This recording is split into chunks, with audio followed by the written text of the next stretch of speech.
a woman so consumed by material wealth that she parades her infidelity in front of her husband like a badge of honor. Why? Because in her eyes, he's worthless, a broke man with no prospects, no future, no value. But what if I told you that the man she humiliated, the man she destroyed emotionally, was actually worth more than everything she could ever imagine? And by the time she found out the truth, it was already too late.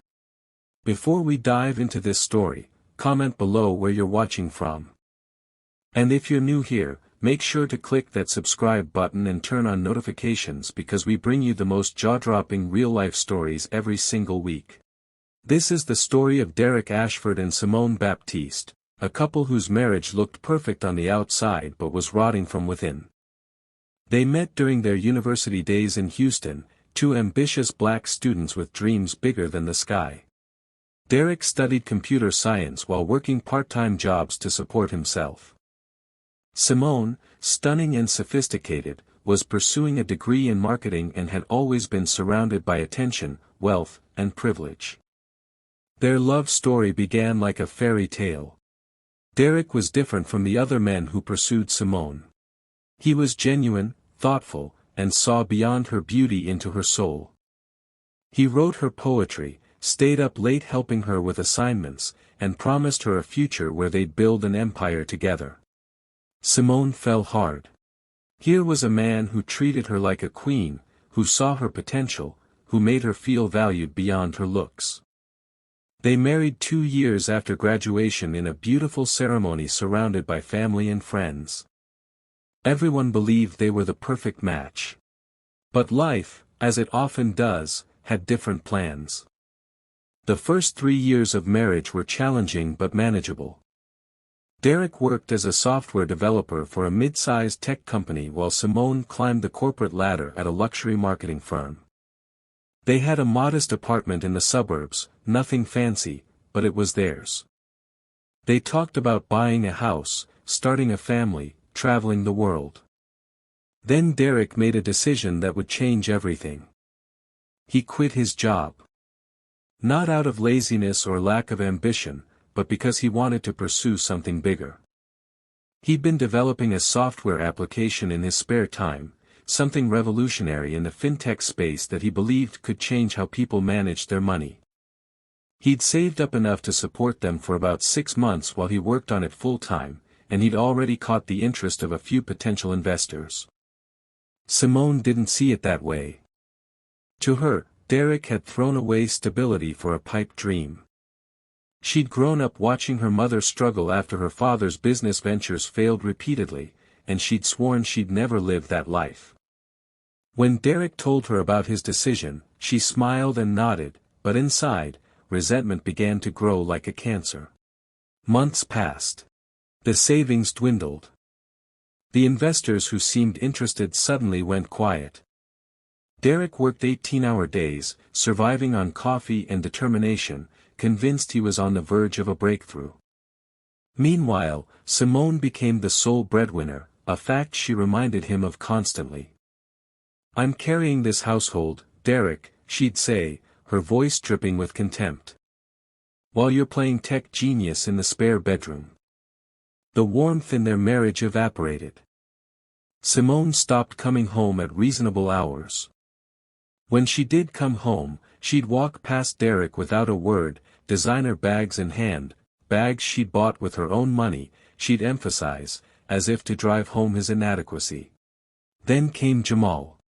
Jamal Crawford was everything Derrick wasn't, at least in Simone's eyes. He was a senior executive at a Fortune 500 company, drove a Tesla, wore custom suits, and most importantly, he showed interest in Simone. They'd met at a corporate event, and the attraction was instant. Jamal represented the life Simone felt she deserved, the life she thought she'd signed up for when she married Derrick.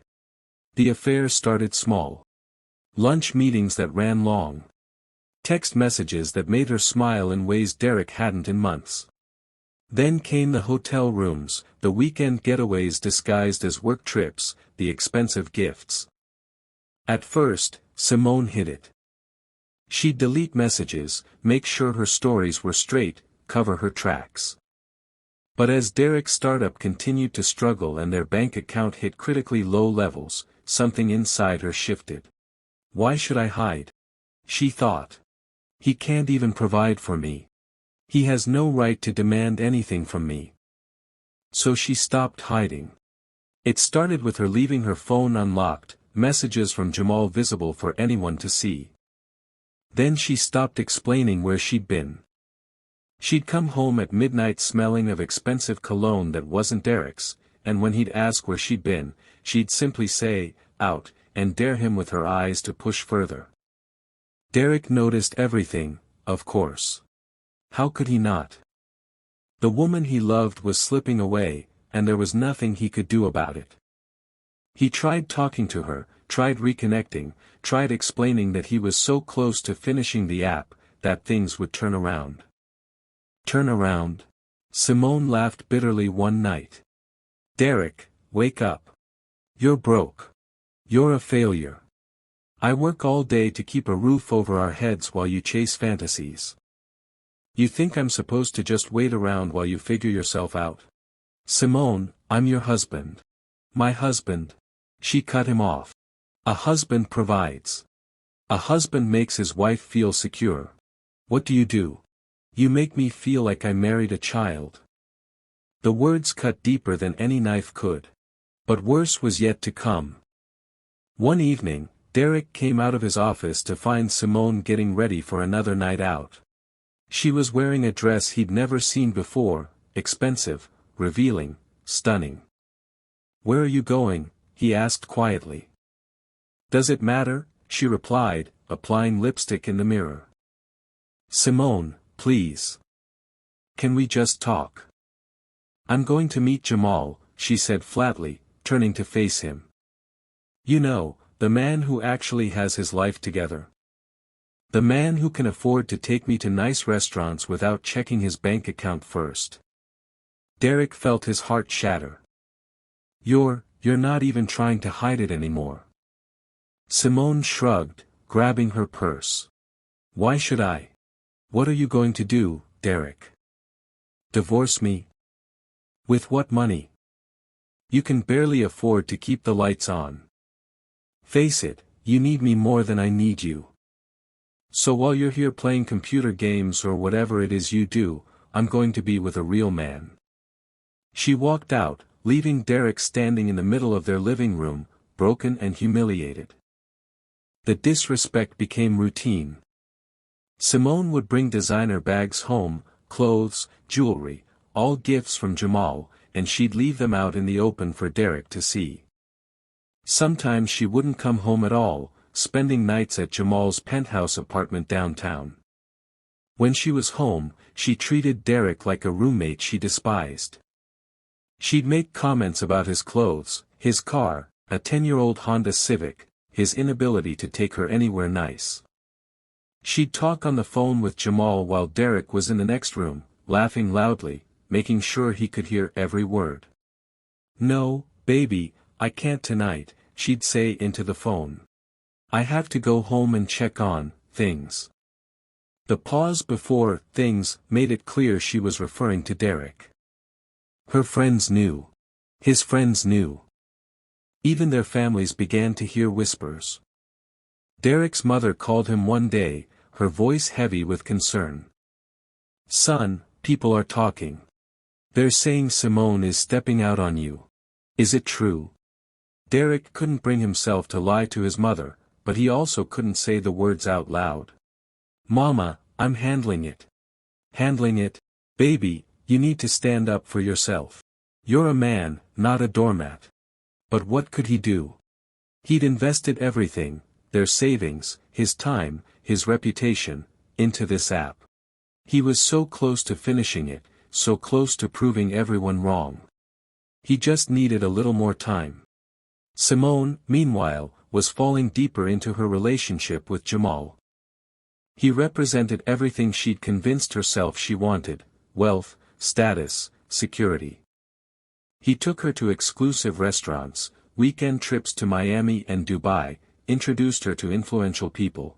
With Jamal, she felt like she mattered, like she was living the life she deserved. She convinced herself she'd earned this. After all, she was the one working 60-hour weeks, bringing home a paycheck, keeping them afloat while Derrick chased his delusions. In her mind, she wasn't the villain, she was simply taking care of herself since her husband couldn't take care of her. One night, Jamal brought up the inevitable question. "When are you going to leave him, Simone?" They were lying in his king-sized bed, the city lights of Houston twinkling through the floor-to-ceiling windows. "Soon," she promised. "I just need to figure out the logistics. The apartment is in both our names, and I need to make sure I'm protected financially." Jamal kissed her forehead. "Take your time, baby. But just know, I'm ready to make this official. I want you all to myself." Simone smiled.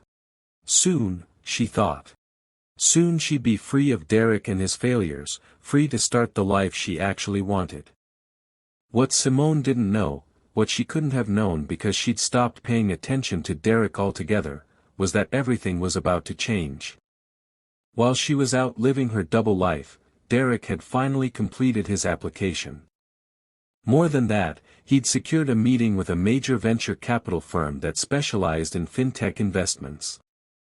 They'd seen his pitch deck, reviewed his prototype, and were interested. Very interested. The night before his big meeting, Derrick sat alone in their apartment, going over his presentation for the 100th time. Simone was out again, probably with Jamal. He'd stopped asking where she went. The pain had dulled into a constant ache he'd learned to live with. He looked at his wedding photo on the shelf, him and Simone, bright-eyed and full of hope. Where had it all gone wrong? Had he been naive to pursue his dream? Should he have stayed at his safe, comfortable job? No, he decided. He'd made his choice, and tomorrow he'd find out if it was worth it. The next morning, Derrick put on his best suit, the one he'd worn to their wedding, and drove to the meeting. 3 hours later, he walked out in a daze, barely able to process what had just happened. They wanted to invest. Not just a modest amount, they were offering $20 million for a 30% stake in his company. $20 million. The app he'd built, the one Simone had mocked and dismissed, was worth over $60 million on paper. But there was more. A major tech corporation had somehow heard about his app and wanted to acquire it outright. The offer, $250 million. Derrick sat in his car in the parking garage, hands shaking. $250 million. He'd done it. Against all odds, despite everyone's doubts, despite sleeping only 4 hours a night for 18 months, despite his wife's betrayal and contempt, he'd actually done it. His first instinct was to call Simone. Even after everything, she was still his wife, and this was their win, wasn't it?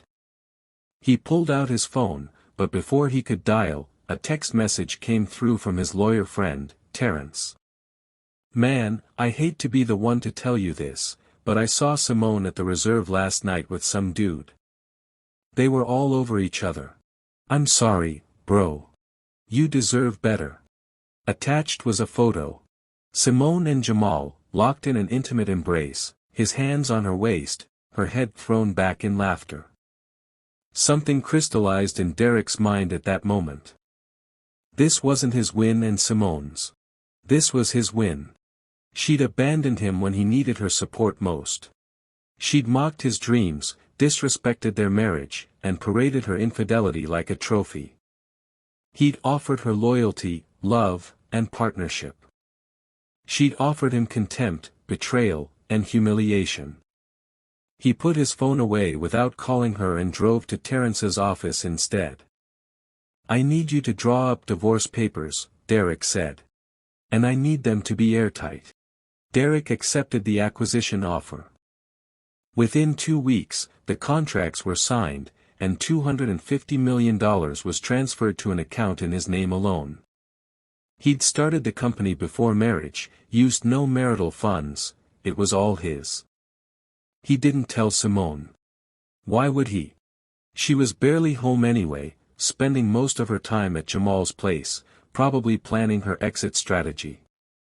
Derrick used some of his new wealth to rent a luxury apartment downtown, ironically, in the same building as Jamal, though neither Jamal nor Simone knew it yet. He hired the best divorce attorney in Houston and had her served with papers at her office. Simone was in a meeting when the process server arrived. In front of her colleagues, she was handed an envelope. Confused, she opened it right there. Divorce petition. Irreconcilable differences. She felt a flush of embarrassment but also relief. Finally, Derrick was setting her free. She'd have to give him something in the settlement, maybe keep the apartment, give him the old car, split whatever minimal savings remained. Then she'd be free to marry Jamal and start fresh. That evening, she went home to the apartment to pack some things and talk to Derrick about how they'd handle the split. She expected him to be there, heartbroken, maybe even willing to beg her to reconsider. The apartment was empty. Not just empty of people, empty of Derrick's belongings. His computer, his clothes, his books, everything. Gone. Even the wedding photo was missing from the shelf. Confused, Simone called him. He didn't answer. She called again. Nothing. She texted, "We need to talk about the divorce. Where are you?" Hours later, he replied, "Have your attorney contact mine. All communication goes through them now." Simone was irritated but not concerned. She called Jamal. "Baby, Derrick finally filed for divorce. I'll be free soon." Jamal's response was oddly subdued. That's great, Simone. Listen, I need to talk to you about something." They met for dinner that night at one of their usual spots. Jamal seemed distracted, nervous even. "What's wrong?" Simone asked. Jamal sighed. "Simone, you know I care about you, but I think we need to slow things down." "Slow things down?" "Jamal, I'm getting divorced. We can finally be together properly." I know. It's just, my company is going through some changes, and I need to focus on my career right now. Plus, you'll be going through a divorce, which can get messy. Maybe we should take a break while you sort everything out." Simone felt ice in her stomach. "Are you breaking up with me?" "Not breaking up, just pausing. Just until things settle down." She wanted to scream, to throw her wine in his face, but she maintained her composure. "Fine. If that's what you want." She left the restaurant humiliated.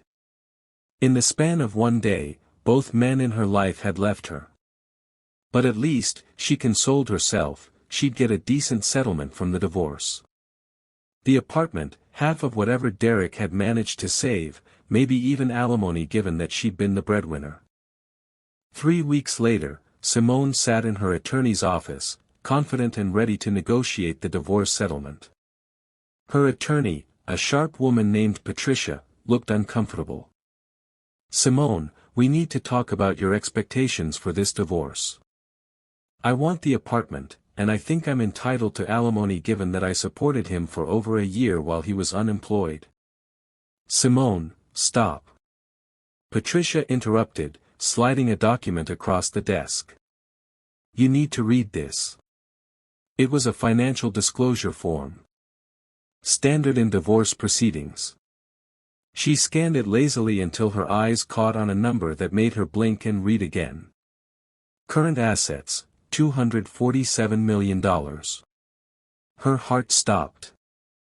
This has to be a mistake. There's no way. "It's not a mistake," Patricia said gently. "Your husband, soon-to-be ex-husband, sold a software application he developed for $250 million. The sale was finalized last month." The room spun. "What? No, that's impossible. Derrick was broke. He couldn't even afford to take me to dinner. He was a failure. He was building something, Patricia corrected. And apparently, it was worth a fortune. The problem is, Simone, he started the company before you were married, and he can prove he used none of the marital assets to develop it. Legally, you have no claim to any of it. Simone couldn't breathe. None of it. But I supported him. I paid the bills while he worked on it. Did you contribute financially to the business itself? Invest in the company? Sign any partnership agreements? No, but. Then you have no claim.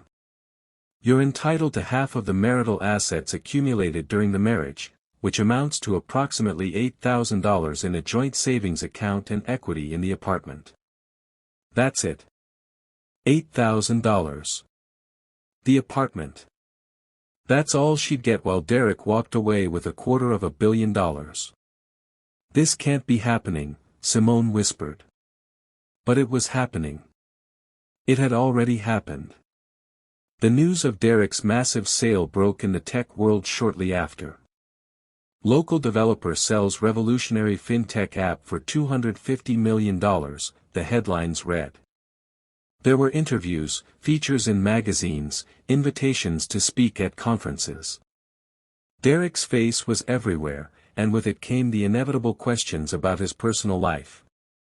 He handled them with grace, never mentioning Simone's betrayal publicly, simply saying, "My ex-wife and I wanted different things in life. I wish her well." But people talked. Mutual friends pieced together the timeline. She'd been cheating on him while he was building an empire. She'd called him a failure while he was on the verge of becoming one of the richest self-made men in Houston. She'd humiliated him, disrespected him, thrown his poverty in his face, never knowing who he really was, what he was really capable of. The court of public opinion was merciless. Simone became a cautionary tale, a meme, a punchline. The woman who left $250 million man because he was broke. Her social media was flooded with comments. She had to make everything private, change her phone number. Work became unbearable. Colleagues whispered. Some were sympathetic, but most were judgmental. How could she not know, they'd ask. How could she treat him that way? Jamal, upon learning who Derrick really was, blocked her number entirely. He wanted nothing to do with the scandal. Simone found herself alone in the apartment she'd once shared with Derrick, now feeling like a prison of her own making. Every corner reminded her of what she'd lost, not just in money but in love, in partnership, in possibility. She thought about those early days when Derrick would stay up late working, and she'd bring him coffee. When had she stopped seeing him as her partner and started seeing him only as a paycheck? When had his worth become tied solely to his bank account? The divorce was finalized 60 days later. Simone got her $8,000 and half the apartment equity. Derrick got everything else. 2 years later, Derrick had multiplied his wealth through smart investments. He'd started a foundation providing funding and mentorship to young black entrepreneurs, especially those from underprivileged backgrounds. He'd become a sought-after speaker, a role model, proof that perseverance and vision could overcome any obstacle. He eventually started dating again, a woman named Brianna, a software engineer who'd worked her way up from nothing, who understood struggle and ambition, who saw him for who he was, not what he had. Simone, meanwhile, had moved to a smaller apartment across town. She still worked at the same marketing firm, though the whispers never quite stopped. She dated occasionally, but every relationship felt hollow. She couldn't stop comparing every man to the one she destroyed, the one who'd loved her unconditionally until she'd given him no choice but to stop. She'd learned the hardest lesson of her life, that a person's worth isn't measured by their bank account, that struggle isn't the same as failure, and that loyalty and faith in difficult times are worth more than gold. But she'd learned it too late. Sometimes, late at night, she'd scroll through articles about Derrick's success, looking at photos of him at galas and conferences, always smiling, always surrounded by people who respected and admired him. And she'd wonder what her life would have looked like if she'd just held on, if she'd just believed in him the way he'd once believed in her. But that life was gone, lost to her own pride, her own shallow values, her own inability to see what was right in front of her. Derrick had been broke, yes. But he'd never been worthless. And by the time Simone realized the difference, he was already gone. This is the cost of judging people by their current circumstances rather than their character and potential. Derrick's story is a reminder that the person you underestimate today might be the one who rises higher than you ever imagined tomorrow. And for Simone, it's a lesson that will echo through the rest of her life. She didn't just lose a rich man, she lost a good man who would have shared his entire empire with her, if only she'd stood by him when it mattered most. If this story moved you, make sure to like this video, subscribe to the channel, and share it with someone who needs to hear it. Drop a comment below with your thoughts. Would you have stayed with Derrick during his struggle, or would you have walked away? Let's discuss. Until next time, remember, never judge someone's chapter 1 by their chapter 20. You never know what's being written in between.